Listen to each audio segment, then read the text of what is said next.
45. If the HCF of 108 and 234 is expressible of the form 23x minus 51, then what is the value of x அப்படின்னு சொல்லி கேட்டிருக்கிறாங்க. So 108 234 அதோட HCF வந்து இந்த மாதிரி ஒரு ஈக்குவேஷனில் எழுதணும் அப்படின்னா எக்ஸோட வேல்யூ என்னன்னு சொல்லி கேட்குறாங்க நம்மளுக்கு. ஸோ அப்போ ஃபஸ்ட்டு என்ன பண்ணால் இந்த 108 அண்ட் 234க்கு ஹெச்சிஎஃப் முதல்ல நம்ம கண்டுபிடிக்கணும்.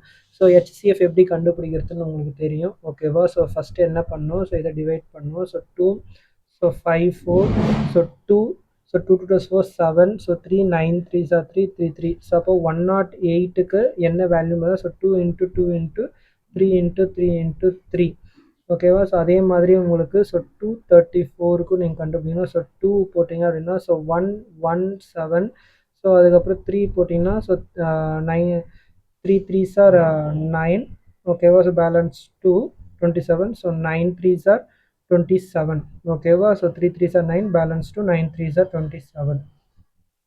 ஸோ இதையும் 3ஆல் இது பண்ணிங்கன்னா so 1 3s are 3 3 3s are 9, so remaining 13 கிடைக்கும். ஸோ அப்போ என்னவோ so 234 so 2 into 3 into 3 into 13. So HCF எப்படி எடுக்குதுன்னு நம்மளுக்கு தெரியும் நம்மளுக்கு, ஓகேவா? ஸோ இதெல்லாம் காமனாக இருக்குது அப்படின்னு சொல்லிட்டு, ஸோ அப்போ 3 into 3 into 2 is equal to so 18. அப்போ 18 தான் உங்களோட ஹெச்சிஎஃப், ஓகேவா? So highest common factor.